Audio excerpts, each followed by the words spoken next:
So first of all, I want to just say thank you for such a warm welcome that I've received since coming to Israel.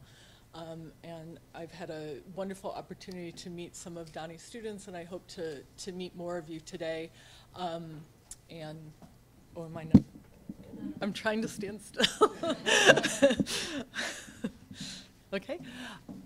The second thing I wanted to say is congratulations. I mean, winning an award of I-Corps is a huge thing, and I just wanted to congratulate all of you for such a wonderful event, and say that I'm excited to spend the next 2 days learning from all of you and hearing more about your work. It's really a privilege for me to be here, so thank you. When I was asked to do this opening talk, which we wanted to make more of a conversation, we thought that we would seed the conversation this morning by talking about different parts of learning communities, and notably starting with, well, what is a learning community? And I don't think that learning communities have a simple definition, so what I put together were a few kind of ideas to start a dialogue around what is a learning community. And I chose this quote from a paper by Michael Ford that talks about how individuals do not construct scientific knowledge, communities do. And I thought it was important because certainly in US education, as we grow up learning about science, the focus is on individuals and individual achievements, certainly a factor of a US culture. But the truth of the matter is that for communities to build knowledge, for a discipline to build knowledge, there's the importance of working as a community, working as a collective. And what I mean by this is I'm not talking about, okay, so now we need to think about collaboration, collaborative groups, team learning, or group work necessarily, as much as thinking about the social identity and the social context in which one does their work. So it's still possible to work as individuals, but it's part of a collective effort. And, uh-oh. Okay. Just join. Sorry, I'm getting interruptions from the Wi-Fi. And so part of collecting that sense of social identity is this notion of I'm part of a community that's making progress on important problems. In my own early research, in order to better understand the characteristics of learning communities, I looked at both classroom learning communities. So in the early 90s, there were three particular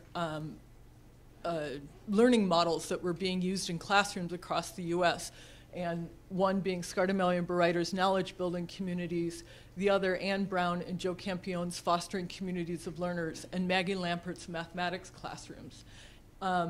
Also with my colleague Alan Collins, we looked at what we call hotbeds of knowledge creation. So looking at Ionia and the beginning of science, how did that type of knowledge creation among scientific communities begin, looking at Cremona, Italy, where the art of violin making flourished, and looking at Silicon Valley, which is well known as a hotbed of knowledge creation.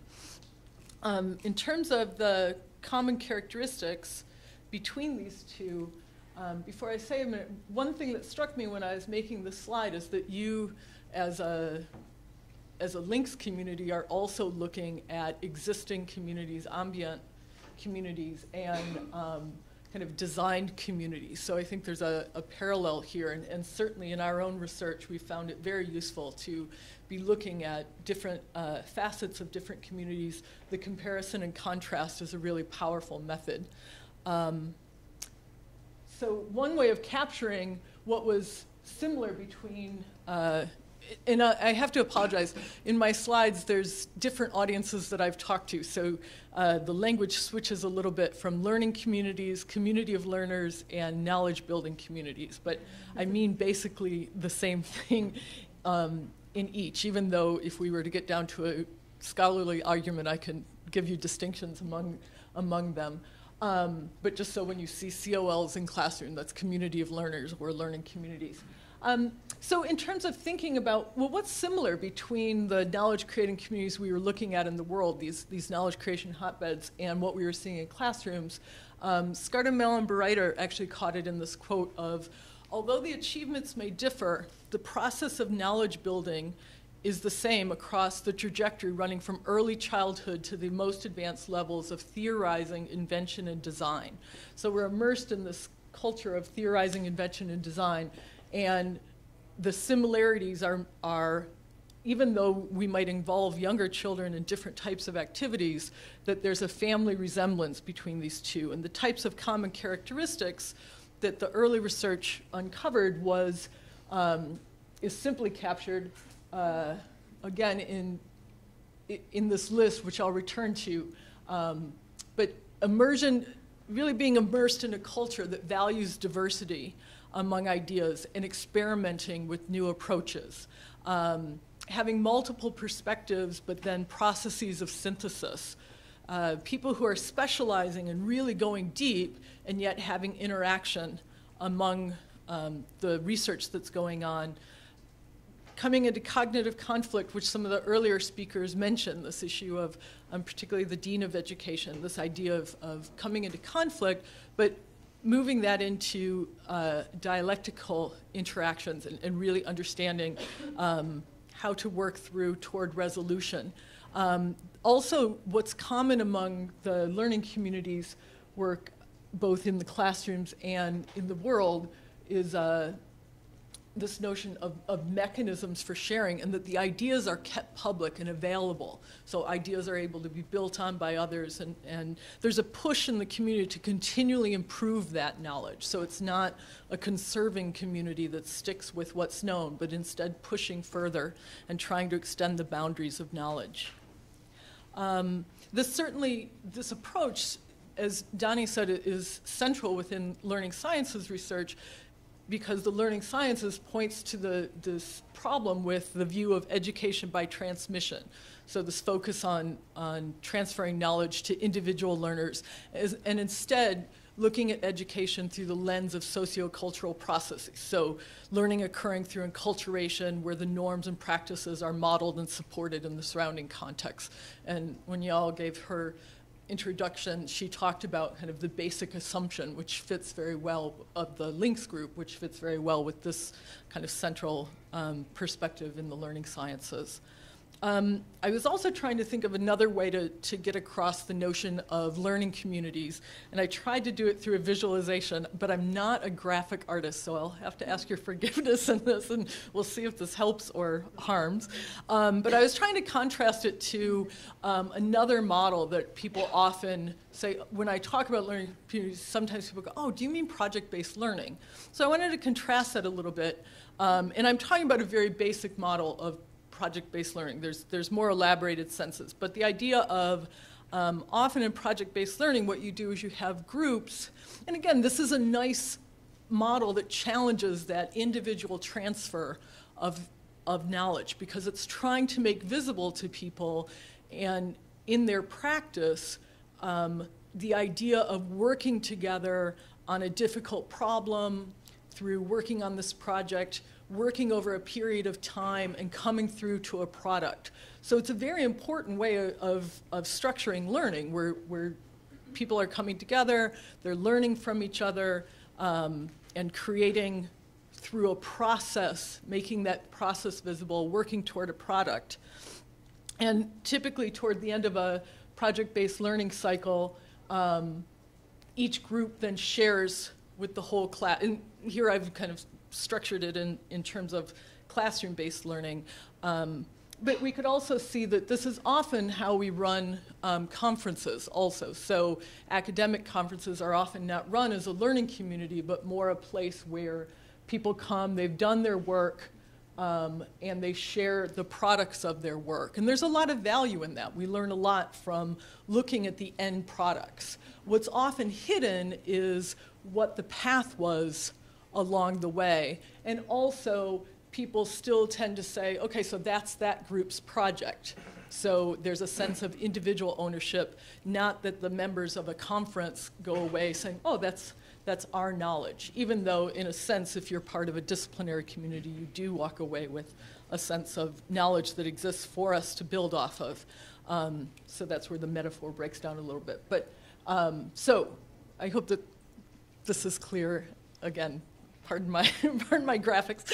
And then in terms of learning communities, one of the big differences you can see is that instead of having an opaque kind of process happening where each group understands the process they go through, but groups might not be part of processes of other groups. Within a learning community, the ideas that are developed and the processes that happen along the way are kept visible. So they're part of the community's work and part of the resources that other members in the community have to draw from. So by looking at the processes and ideas of other groups, you're able to grow, and there's a sense of what our ideas and processes are over time. At various times, again, akin to the sharing with a class, instead there's a sense of pulling together at the end, well, what do we know now as a collective? So again, this is in contrast to the individual ownership to more of a focus on community ownership of ideas. And I think it's also important to point out that often in a project-based situation, the product is a critical piece, and it's often viewed as a disappointment if at the end of one's work you don't produce a product. And I think the interesting part about learning communities is often one can still pull together from people who have not produced a product or have incomplete, because all the members of the learning community have navigated an important problem space, then usually when we pull together ideas, we're still able to advance the community's knowledge. So even if individual projects don't succeed or reach the goal that they had hoped to, in terms of pulling together what's been learned, the community is still able to advance its understanding. So it's a shift in where the knowledge is and the ownership, as well as the processes by which we create knowledge. I was also asked for today's talk to talk about some challenges. And so I wanted, the way to convey that, I thought, was just to go back through this list of characteristics and point to some areas that, that those of you, now that you're coming together to form a learning community, might recognize in terms of challenges that you yourself might be wondering about as the Links group comes together. So one of the things is the sense of there's a powerful aspect of the community in having multiple perspectives and having specialization. But as was talked about earlier, the issues of, well, finding a common language among these areas of specialization can be difficult. And also the methods and understanding where other people are coming from takes a lot of work. I mean, people have worked years and educated themselves to become specialized in a particular area, and that doesn't open up itself easily in a short conversation. And so finding ways to work together and really understand and forge a common understanding can be quite challenging. Another issue that was raised earlier is the issue of cognitive conflict, and I think that even though the idea is with cognitive conflict is that it's not about you as a person, it's about your ideas. As scholars, most of us really feel very personally about our ideas, about our discoveries, about the work that we're doing.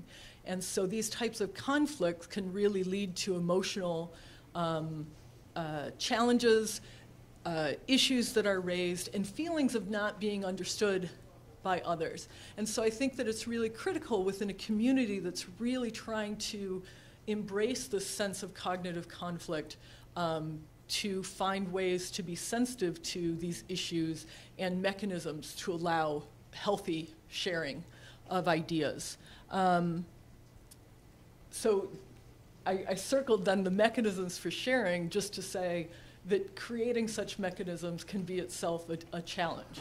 And it needs to be revisited and understood within each particular community. There's no kind of, oh, here's the recipe for how to do that. It's something that will take time and often moments of failure and running into big blocks. And I think that that's a challenge. And you really, you know, one of the earlier speakers, if my translation was go forward, and I, you know, that's it's you need to keep remembering that even when the times are tough, that it's for a good cause, and really working together to create new knowledge can be very exciting, but you need to work on methods for doing so.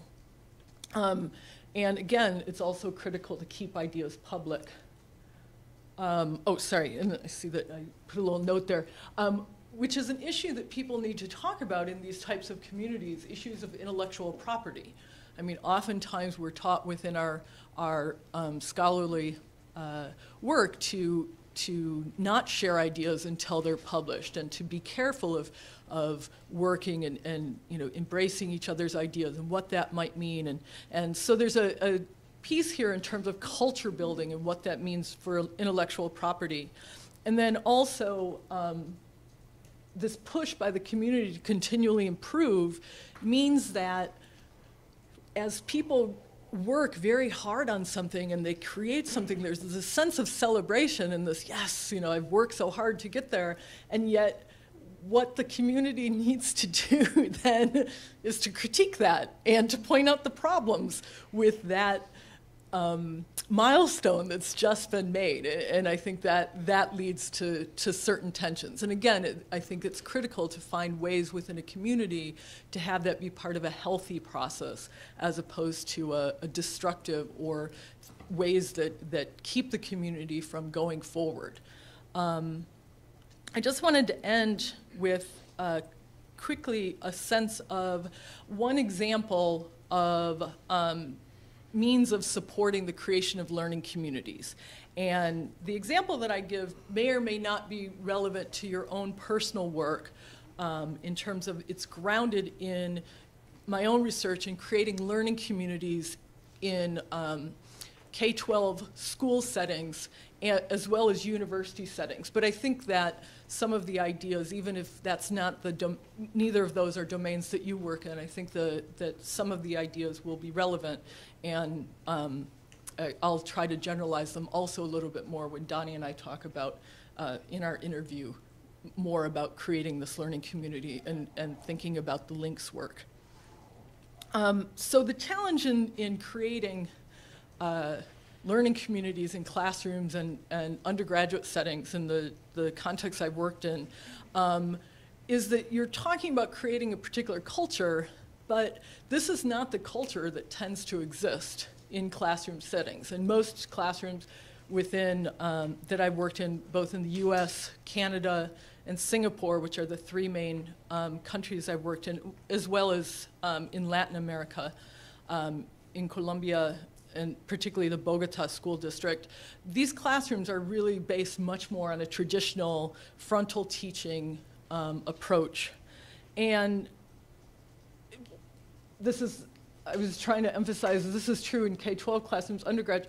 I've also worked in teacher ed programs, and unfortunately, they are often taught, teacher ed courses are also often taught in this kind of more traditional mode, which helps explain why this traditional mode gets propagated. So the focus of my research was working with this idea that you're not starting with a blank slate, that there's an existing culture. Can we build a theory of how to shift from these traditional cultures to a learning communities approach, to a community of learners? And there's a lot to be said about that, and I'm happy anytime over the next 2 days or beyond over email to talk about that more. I just want to emphasize one tool that's been helpful in the research, which I refer to as the social infrastructure framework. And part of the idea behind that was that there was a big push on, particularly within the knowledge building communities model, of the importance of technology in shifting the culture and in classrooms. And these are blended classrooms, so I wanted to also focus on, well, what also needs to happen in the social infrastructure, the social surround of these technologies. And so the focus was on looking at this interrelationship between several elements in the classroom. So one of the elements has to do with cultural beliefs. And so if you're trying to cultivate cultural beliefs as a learning community, the idea was, one way to help shift that from a traditional classroom is that student ideas are at the center, so that it's not that a curriculum is driving the work, is that student ideas are driving the work, and that everyone's ideas are important. In work that I was doing in Singapore, actually, which is part of what I'll talk about this afternoon, working with primary 3 and 4 students, so grade 3 and 4 students, we were using actual kind of messages in the classroom, such as kind of that we're scientists and we're making sense of the world, and let's talk about, you know, how do we work in ways that are similar to science communities. And so these ideas were constantly around us, trying to immerse ourselves in a much more of a way of mirroring the disciplinary community that we were trying to work in with regard to being a learning community. And this included showing kids not pictures of scientists, but pictures of themselves, so that we're part of this community. This is the way we do things at this school, and it's not just scientists that can work in this way. Look, there's kids like us that can work in this way. And then also the cultural beliefs involve really helping students and teachers to understand, well, whatever we know right now, whatever we're working on, these aren't fixed, that we're in this process of continually improving, this notion of earlier with the characteristics, of continually pushing at the frontiers of our knowledge and working in, so our cultural beliefs involve this sense of continual improvement and ongoing dialogue. Another element of the social infrastructure is the practices. So we're engaging these students in the practices of a learning community, so really focusing on explanation-seeking inquiry. So we're working together as a community to seek explanations about problems that we uncover in the world. And again, part of those practices involve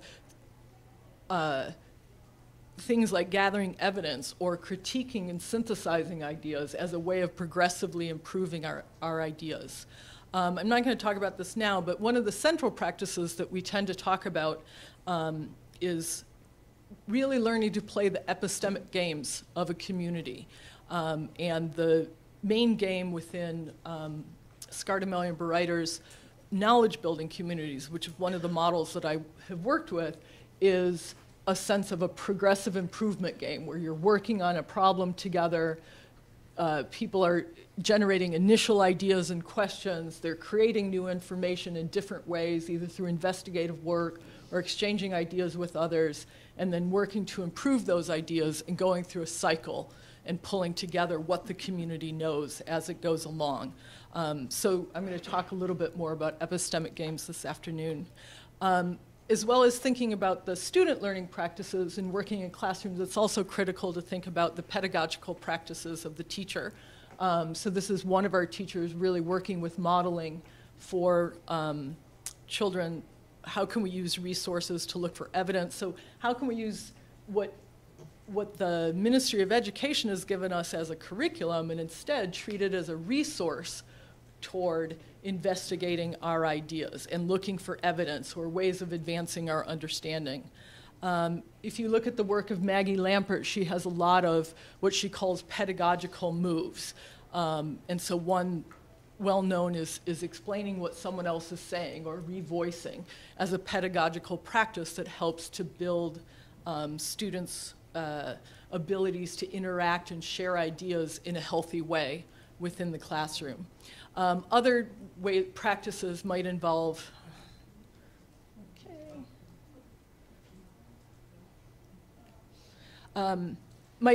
thinking about ways of teaming. So this is an example of a group that was looking at the major religions of the world, and students were involved in different teams. This particular team as well as all the other religion teams, were then jigsawed into different roles that they would play. And the way that Jigsaw works is that you have common roles that meet, then you meet in your original teams. And in this way, you have this interdependency, the sharing of ideas. So these are just some of the practices that might occur to really support a learning community. Another really important issue is to think about what the social infrastructure framework refers to as the socio-techno-spatial relations, which is a mouthful, but it's actually a very simple idea. And actually, I don't even have to use the slide to show it. I can say that if we wanted to work right now to share our ideas, the way that we're sitting would make it very difficult, right? So this space, this socio-techno space that we're in, doesn't really afford the sharing of ideas. We're not able to pull up a chair and talk to people. We're in this fixed row. There's a sense of that what's being communicated is whoever's up here has the knowledge and you guys are listening. So that's paying attention to how we create these spaces. So for example, one of the projects that I worked on involved the Harvard Graduate School of Design. And they had worked to create, this is the student space, the student workspace in the Graduate School of Design. And you can see that what they've done is there's these cubicles, but they're built on an incline, and things are quite open. And so as students post their work on the walls of the workspaces, it's visible for others to see. You're working on something, you can look up, you see, oh, I'm around people that are actively working. That has an impact on feeling part of something larger, as well as having access to ideas through the public visible space. Old models that students have of their work lie around as a record of the design process. So the process is also made visible, not just the products, but the trajectory that has gone through. And if you wanted to just walk through the space as a student, you have access to different ideas. So it's one way of thinking about creating important socio-techno-spatial relations. But this also applies to online spaces as well. And so Knowledge Forum is actually a space that's particularly been designed to support communities of learners. And part of the way it does this is it has an open view where people are contributing their different ideas, and you can work through the view and see the different work, much like the Graduate School of Design, only through clicking to see the different work that's going on. But also, the space allows different configurations. So this is one view of the work, which is just all of our work about dinosaurs. And then in this space, someone's taken the same notes, so the exact same knowledge of the children, and recreated a geological timeline. So again, there's different ways of using space. In the Graduate School of Design, this was automated, the types of perspectives you could have in the online going on. So this was showing ideas progressing over time, social network analyses. And then the final piece is the interactions with the outside world. And that includes for you guys the idea that I'm here, the idea that different people are coming in and able to provide perspectives, the idea of seeing oneself situated in the larger space of even the different I-Core projects, that there's different ideas that could be shared among that network of projects. For the kids, this involved, and teachers, this involved having access to different resources outside their classroom, as well as for teachers to go to conferences, for kids to go to conferences and share what they've learned. And also within the online space, the children had created these ideas, and a biologist from the university came in and talked about one way to view their knowledge. So that shifted within the learning community, or that created a new perspective within the learning community from having this outside visitor come in and look and comment on their work. So that's another thing that's exciting about online communities, is that ability to have these visits from all over the world. This is, kids also were trying to show to others outside the community, which is a way of changing what the learning community knows by having people come in and question and reflect on what's working. In this case, it was for the students. Their parents were coming in and asking them about their work. And I just want to end by talking about the other thing that was powerful in much of the work that I've done is that even though I'm creating a particular research project, that I'm also able to draw on the work of a learning community, an international community of teachers, researchers, and policymakers that are working on the learning community model. So part of this includes now making a connection with the Links project and people here, but this was also made possible through a formal network that had been developed with the knowledge building communities that involve K-12 schools, universities, and work settings around the world where people come together every summer. They do their work in their local communities, and the databases, the knowledge forum work is shared so that we can visibly see what's happening in everyone's classrooms and environments. And then we come together and talk about, well, how do we create classrooms that function as a learning community? And so these involve these different hubs where we're doing work in different ways and then coming together to share that. And I just ended by saying, the other thing that's exciting is taking on different roles within a learning community. And just over the years, I've had these different roles, and it's made a difference in terms of the contributions that I can make, as well as the learning that goes on from those different perspectives. So I think that's it. Thank you. Sorry, No, don't worry about that. That was amazing, covering 30 years of research in 30 minutes. And you raised so many issues. So hasn't been 30, has it? And I have so many questions about so many things that you mentioned. But I would like to open the stage for your questions. So go ahead. מיכל, בבקשה.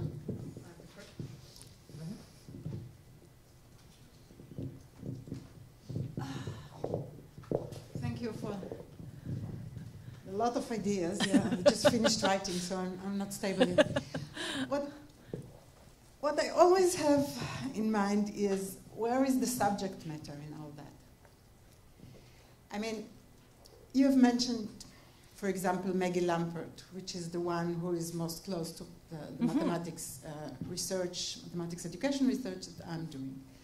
And Maggie Lampert work on communities of knowledge and learning in community is very much based in the type of the mathematical tasks, in the dynamic that is very closely connected to the mathematics.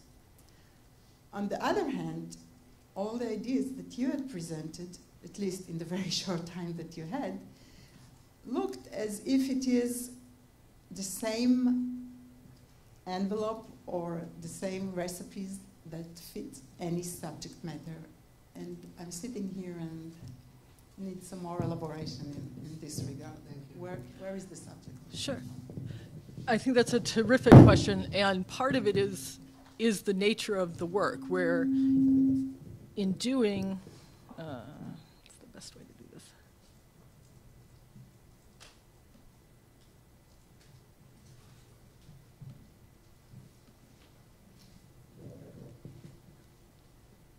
In doing work that attempts to look across different models, so the Fostering Communities of Learners model, which was actually grounded in science, Maggie Lampert's math classrooms, and Skardamel and Breiter's knowledge building communities, which in one of the examples I gave, kids were working on science and trying to mirror scientific community, and in the other they were doing more of a social studies, looking at world religions and trying to advance their understanding as a learning community on that. The nature of my particular work is to try to understand the generalities, which is why coming here to talk about, at Links, about general features of learning communities is appropriate, because it's not about specific domains, and instead the notion of what's important about creating a learning community. But I think that this is a terrific question because it cannot be independent of domains and domains of study, and particular, when you try to mirror a disciplinary community, there's particular ways that scientists work as a learning community as opposed to historians, and the ways that historians advance knowledge and what counts as evidence to a historian, what counts as evidence within science, what counts as a argument, and really supporting that argument to move through cognitive conflict within the historian community is much different from in a mathematics community. And so it is really critical to think about the disciplinary domain.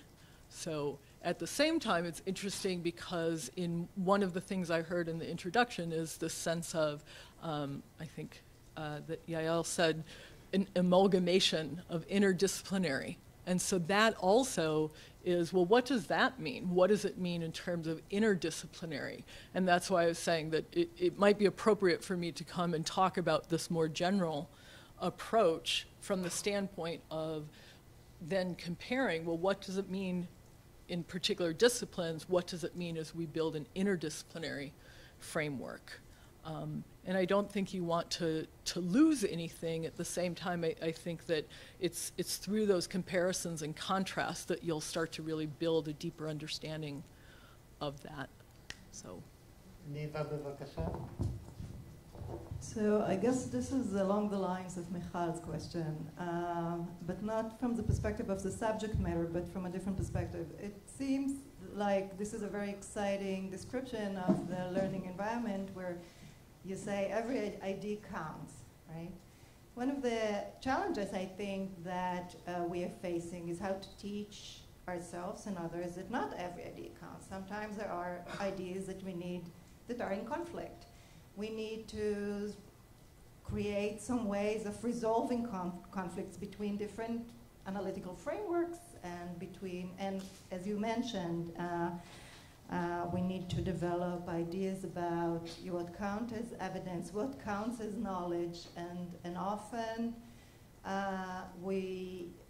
this has to be part of the learning environment, that we need to, that some ideas wouldn't count, and some beliefs are simply invalid or cannot be substantiated by evidence. And that is an important skill that both the community and the individuals living in cyberspace, as you described, have to learn. So I think that it's important, and if I said that every idea counts, I meant it in that there's a value in the diversity among ideas. And I raised that in terms of, I'm not sure whether I said every idea counts, because when we were working in classrooms, we had an instant where there's a principle that we were trying to use with the kids to capture that we value diversity among ideas. And so it was, all ideas are important. And one of the kids was working with their mom at home, and the mom was working on something, and the mom and the child were working on something, and the child didn't work towards a more normative answer in the science discipline. And she said, well, that's okay, Mommy, like all ideas are correct. So there's a big distinction between all ideas are correct and all ideas are important, and that ideas have diversity. And I'll refer to this in this afternoon's talk, but the notion that if you have a group of people that never disagree, that have all ideas in common, makes it hard to build and advance that community's sense of ideas. And so having that diversity of perspectives, or even within science, we can see within medical research that if we want to look at something like how to cure cancer, some people might work on the idea of the importance of religious faith and prayer. Some people might work on a particular type of radiation. Some people might work on a particular type of of antibiotic regime. And the notion is not that all of those might lead to cure. They might not all count as solutions towards cancer. But in working towards each of those and making the comparisons and contrasts, in running up against failure and understanding why is that a failure? Why is that not happening? It's a much richer environment than if you're only working on a single normative path. And that's often what happens in schools, is that kids don't see the kind of half-baked ideas, the things that, you know, we present science as, well, here's the 5 characteristics of living things. Well, it's not that there were 5 characteristics and it's just passed down. It's that that came through a process of discovery, and helping kids to understand that type of process of discovery, but also in a community that's not, that there's not a normative answer known, making sure that people are pursuing different paths. And again, it's not that each one counts in terms of reaching the solution, but that by traversing that problem space and keeping visible what it means to navigate that problem space and the failures that occur, the successes that occur, that the knowledge can become much richer. Does that help in terms of? I think it's interesting in the sense that we, that there is some diversity in the room now. That I think that even in the environment that you are describing, there must be a shared methodology. To say that this is a scientific knowledge doesn't mean necessarily that we agree on the content of it, but we do agree on the methodology. We agree that simply believing or reading in the Bible that something has happened is not a scientific argument, right? To say, well, I read it, right, in the Bible, or I've seen it in my dream. This is not a scientific evidence. Not to say that this counts more than others. It means that when it seemed to me that there is some, that once we talk about shared knowledge or shared learning process of a community, we have to think of the ways in which we agree on the methodology or in which we disagree with the methodology of what counts as knowledge. We need this toolkit. This has to be part of the process, because otherwise this is not shared. I mean, even sharing, even in our discussion now, there is a disagreement, and that's, or not, right? That we'll have to. I'm not sure if there's a disagreement, but what I'm saying is that part of this, of understanding the learning community in the fascinating way in which you described it, there seemed to be a missing part on how we agree on the framework of having different methodologies, thinking about one analytical framework that counts, the meta questions of the learning community. Maybe this, again, not that I think that has to be part of the process of elementary school. I have no idea. I don't come from an educational background, but it just seemed to me when you think about the learning community in the broader sense, that has to be an essential part of this. Right, and again, I think that we're getting back to the issue of will be distinctions between creating learning communities within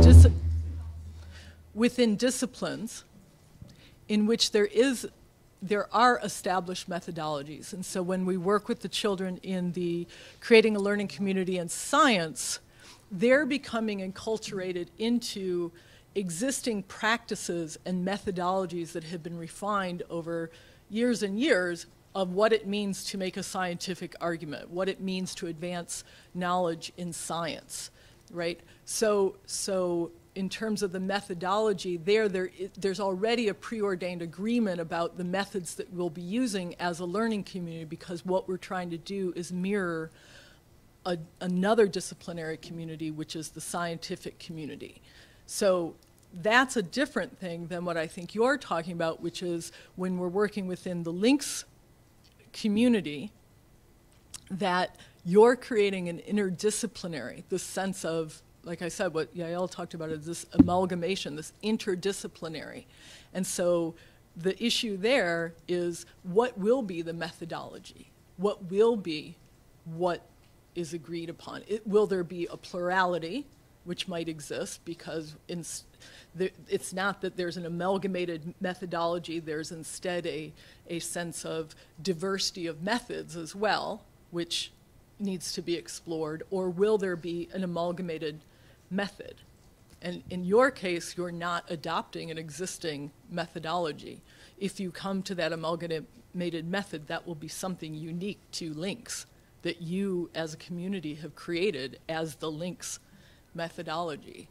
So I hope that I mean, there's part of that distinction in the work that I was doing. There was a specific discipline, but within links, it's interdisciplinary. There's multidisciplinary contributions and membership within this learning community, and that will definitely be an issue that this community needs to be thinking about in terms of how do we know we've advanced our knowledge? What are our methods for even identifying knowledge within this interdisciplinary community? So I think you're pointing to a really critical issue for links. We'll take at this section 3 more questions. I saw Tamar, then Shiza, and then Leah. Yeah. I just wanted to make a brief comment on the idea of harnessing the technologies to be able to show in a respectful way that we do actually accommodate multiple methodologies and multiple content areas. And in the little teaser that I'll be giving later, I'm just going to show an example. I just want to mention it very briefly here, where we do use a collaborative touch table, which enables via several dimensions at the same time to build stories related to conflict, in our case between Arab and Jewish residents of Israel, each telling their story from their own perspective, but at the same time as building the story in one way, they can also build the story in another way and continue to put input in to show the diversity of content, of methodology. And I think that we have these tools that are very powerful in technologies to be able to accommodate the interdisciplinary nature of the fact that we're going to be using multiple methods, and we always, I think, in each one want to achieve for the best scientific outcome, but at the same point to respect the nature of the different disciplines so that we can really get the best of all of them. Right. I think the other thing to add to that is it's exciting too when through technologies that we can make visible kind of the processes that happen, that allow these different, as you say, these different perspectives to come together. So I think there's a lot of affordances of technology that we're just beginning to understand and exploit and also we're building new technologies all the time, so that also offers new possibilities. So everyone can hear me, right? You can. Okay, sorry. Presence of technology, everybody stands to attention, right? Following up on these affordances of technologies that are now raised and you just mentioned, following on Michal's question regarding whether all subjects count and Neva's question whether all ideas count, what I wanted to ask is for your perspective on whether all communities count. What do you mean by that? And I'll explain it. The term community has been bandied about now for the last hour, referring to all sorts of things, from small classes to the links community to the scientific community. In terms of orders of magnitude, these are not even related to each other. Communities can be co-located or not, they can be synchronized or not, they can be all sorts of different things. Does everything we've said so far apply to all communities, or does it only apply to a specific subset of communities? And this is an especially interesting question with keeping in mind the fact that in education, most of the other parameters are not given to our choice. You teach a pretty fixed curriculum. You teach about dinosaurs, or you teach about the Arab-Israeli conflict, or you teach about something that is pretty much prescribed. The choice of community, on the other hand, especially in the presence of technologies that afford different kinds of things, is a choice that we can make. We can't choose to teach or not teach multiplication tables. We can't even in the links community choose to study or not study the new networked society. Those are givens. But we can choose to work in small groups or large groups, co-located groups, or distant groups, groups that are regulated or not regulated. And therefore, my question is, do all communities matter? Well, I guess I feel, I don't mean this as a, I don't know if this is an American term, as a punt for that question, but it sounds like you're outlining the punt, like,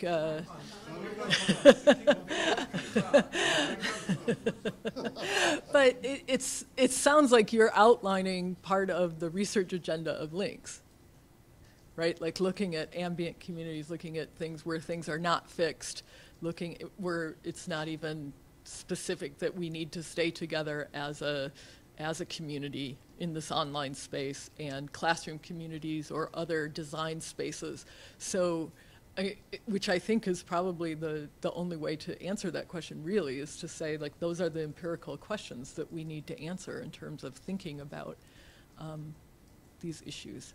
So that might not be a satisfactory answer, so maybe we can revisit that during coffee or something.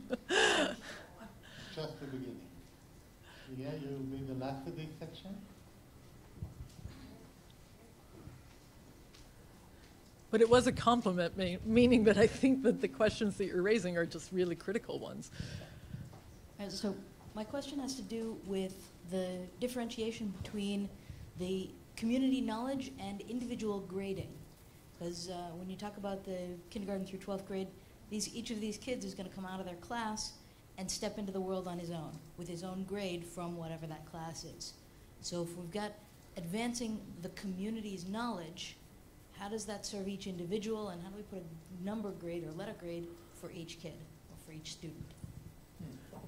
Okay, well, grading is a social construct that can be questioned to start with, right? Well, I don't know. There are places that don't grade, and certainly there's a lot of even universities in the U.S. that provide narratives rather than grades. So I think that, and certainly if you talk to people who are hiring in the world, they might look at grades as a proxy, but they usually don't hire someone without an interview or without some kind of performance. So I just want to raise that anything I say with regard to working in this learning community and working toward a grade is that's a social, that might be a social necessity within a particular environment. I'll talk this afternoon about ways that we look at whether people have progressed in being able to make knowledge building moves, work as a learning community, and that's something that you can base criteria of has made progress, is able to really work as a functioning member of a learning community in a really powerful way versus not. So certainly any of these skills, just as in academia, which is, most of us are aware of how we're graded, and that's a very common way to grade people within learning communities. So we get graded on our productivity, whether we've shared with others, the quality of our ideas, is the idea, our papers that we write cited, is it an important idea that really helps advance the community's knowledge? So that's one way of grading that academia does, which is one way to think about grading within learning communities. Certainly within schooling, kids are advancing in these different ways of working together, as well as developing domain knowledge, and that can be tested and graded. So part of that is more of a acquiescence to like the needs of, certainly in Singapore, which is one of the places that I graded, things are definitely graded. And so it goes back to the depth of disciplinary knowledge, but also things like whether students are working together or the contributions they've made to the learning community. But I think that looking instead at how we are graded as scholars is probably a more authentic way to think about contributions one makes to advancing knowledge of the community. Does that help? Okay. It's time to move to the second part of our session, and we are now in a different world. It's the link interview session. Welcome, Kate. Shalom. We will need two speakers here, please. Thank you. How are you? Good, thank you. Has it been nice so far? Do Israelis have two bloods? Okay, we have to change it. That you will sit here. Okay. Kate was told that Israelis are do-goodies. The last night when I invited her, to come for a dinner, she said, there is an American way to say no. But now that you told me, I'll just say, I don't want to come to dinner. I want to prepare for tomorrow's talk. It felt so wonderful. You're moving along. So we have about 25 minutes interview. It's my first interview in public in my life. 11:15? 10 minutes interview. That's even better. Wow, my goodness. I'm very nervous about it. 10 minutes. I prepared 3 questions for you, Kate. They're kind of challenging questions. No. Close that. No, were you going to post the questions? The questions are in your, and it's about time to be linked. If you haven't linked yet, it's in your website. We can post them if you bring back my introductory thing. So, don't you, Kate, where are you? Where is my interview? Sorry. You disappeared. Okay. So I focused these 3 questions that I prepared for you on, I know that we haven't talked enough about your ideas, but I wanted to jump quickly into the other side, meaning what does it imply to us if we were to work in links as a learning community. So we'll do it very briefly, but we'll try to do our best. So the first question I pose to you is, why at all links should function as a learning community? What are the benefits and the challenges of working in as a LC as you see them? Okay. So I was thinking that with regard to links that there's kind of two things to consider with regard to functioning as a learning community. Overall, it seems like the work of links needs to function as a learning community because that's part of what the I-Corps is asking people to do is create breakthrough research, to create new knowledge. And in looking at hotbeds of knowledge creation, that's the way that knowledge becomes created in the world, is functioning as a knowledge-creating community. Also, it seems like the work of links is really going to be dealing with a lot of complexity, and so there's a lot of benefit that can come from multiple perspectives, multiple tools, and the availability of multiple methods. The second thing that I wanted to talk about with why operate as a learning community was more central to, or more focused on the meetings that you have, because when I was coming here, Donnie was telling me that the hope was to have people work at these meetings as a learning community. So again, going back to the project-based learning versus the learning community, that would mean... Well, I'm not sure it was agreed. It was my hope, let's say. Oh, okay. Well, so we have to discuss that. I have a let me question mark at explain the why end. that might be a good approach. Again, going back to what I had said earlier about the research on learning is that learning is not learning about something. So if all we were to do is present to each other our work, then it would be difficult to really understand and to learn from each other. Because learning is embodied, then the importance of working together as a learning community means that the knowledge that you guys create during the meetings and during the work can be embodied in action, can be more deeply understood. And I was thinking the other night we were talking about teachers that I had brought to a Knowledge Forum Summer Institute. And the teachers came and they were great. They walked into a meeting and they had their notebooks and they were ready to take notes.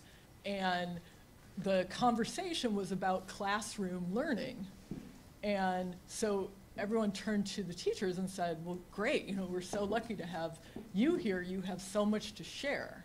And so this notion of sitting back and learning through hearing what others had to say was blown up, and the teachers themselves really started to understand, what does it mean to be part of a learning community? What does it mean to really build knowledge and to share expertise?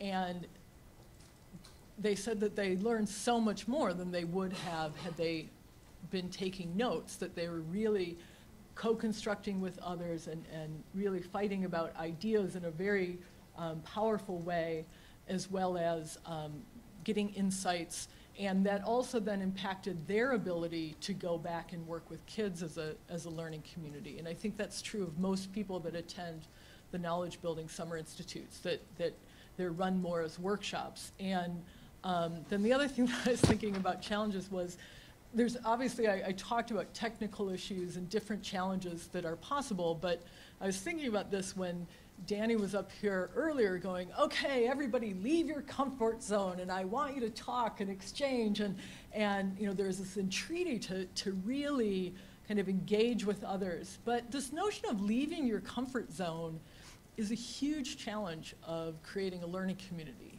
And part of that, and it's particularly harder, I think, as we get older, is leaving your comfort zone. Embracing this vulnerability is not something that we're rewarded for in academia. We're rewarded for really pushing ideas and becoming an expert and being viewed as having less and less vulnerability as we become more and more specialized. But Peter Senge gave a talk at Harvard a few years ago, and he talked about how to cultivate wisdom. And he said that the path to wisdom is to cultivate vulnerability. And I think that that's very true, that it's only through putting yourself out there and taking those risks that you can really move ahead. And so I think that for that reason, it's really critical to think about operating as a learning community. But tell me, Kate, do we lose anything if we take this approach? Can you tell us something about losing anything?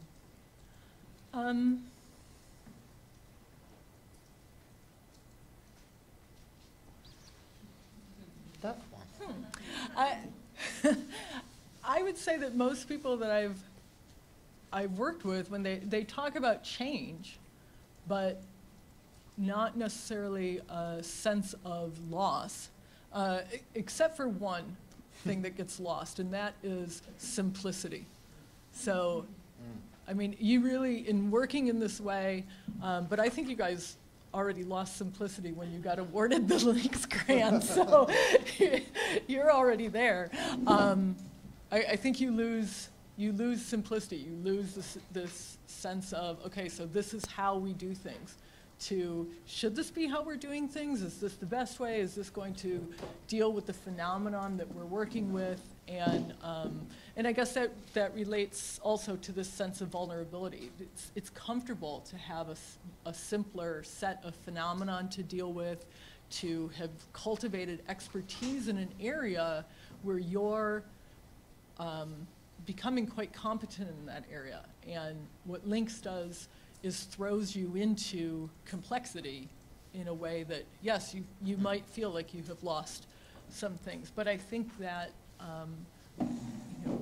okay, so let's say we do take your word for granted and we take the healthy approach. Well, what do we need to do first? It's not me. Well, what do we need to do? What does it take for us? How do we structure our life?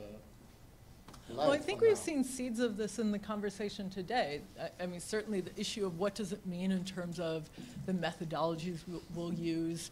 You know, here's this model that's been presented of learning communities, and oftentimes it's grounded in disciplinary communities, but here we're creating an interdisciplinary community, so what does that mean? But I think the characteristics are relevant, the sense of valuing the diversity of ideas and working out through cognitive conflict. And I think even the dean of research, when she started this morning, she was also trying to lay out some ideas that she had learned from working in teacher ed, this notion of the creative basis and sharing knowledge and finding common ground. And also I thought it was her number 5, the friendship and collegiality. I think that's actually a really important piece, is again, being reminded that these are our ideas and that we're going to push our ideas together, work with complexity, but we're all awed by that, and the audacity that we're even taking this on, like we can embrace in terms of building trust and friendship to take on such an undertaking. So I think that building a culture is really important, and understanding, part of kind of understanding what this culture is about is what's our common inquiry, what brings us together, what is it that we're working together to understand. And I think that's going to require a lot of discourse, a lot of understanding about, like there's, in any proposal, there's a difference between moving from a proposal to carrying out research. And I think that now bringing so many people around this issue and thinking about what our common inquiry is going to be a big task. But I think that so much will be gained from that. And also I think it's going to be really critical for this community to build mechanisms for sharing understanding and developing understanding and the processes that you go through. One thing that you guys might think about is whether there's possibility of having someone perhaps in social sciences or study the Links project so that you have a research project around your project. So someone studying how does this community come together and do their work. And in that way you would have someone who's reflecting back from the outside, which can often be useful, having an outside perspective, whereas an inside perspective might be too close at times. So that's another thing to think about. Wonderful. And we don't have time for my final question. Okay. And I want to give an example of sticking to the time. So I'll have to thank you now. It's No been problem, very but thank you for interesting. this interview. Thank you very much. Please join me in thanking. But